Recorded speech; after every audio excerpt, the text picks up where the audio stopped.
Perkenalkan, nama saya Razak Irsyad. Hari ini saya akan membahas tentang manajemen keuangan. Pertama, ada manajemen piutang, yaitu hak perusahaan untuk menerima pembayaran dari pelanggan atas penjualan barang atau jasa secara kredit. Tujuannya yaitu 1. Memastikan arus kas perusahaan tetap stabil. 2. Meminimalkan risiko piutang tak tertagih. 3. Memaksimalkan efisiensi operasional dalam pengelolaan kredit. Jenis piutang 1.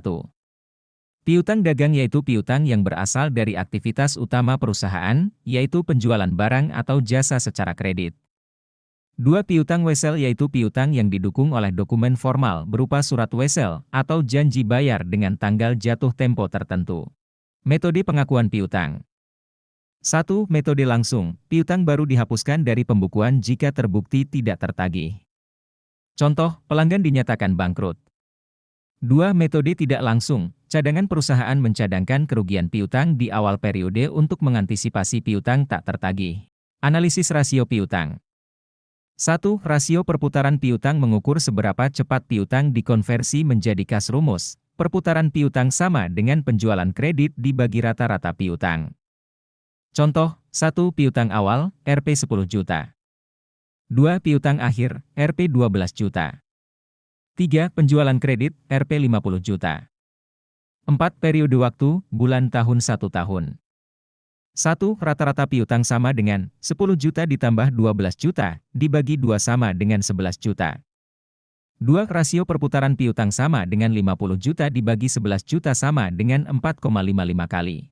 Strategi pengelolaan piutang.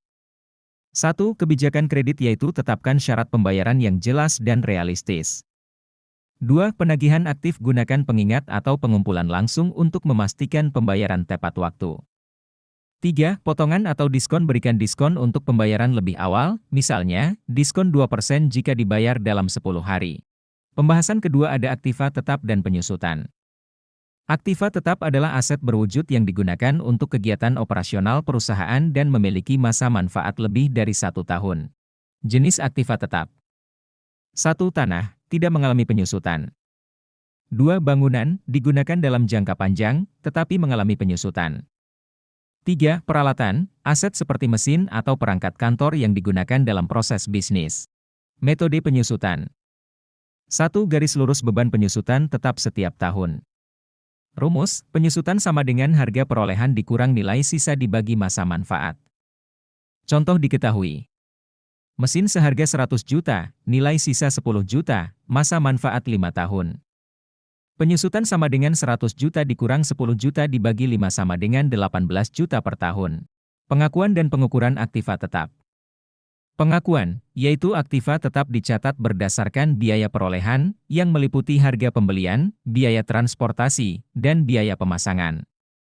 Pengukuran. 1. Revaluasi, penyesuaian nilai aktiva sesuai harga pasar. 2. Penurunan nilai, dicatat jika nilai pasar lebih rendah dari nilai buku.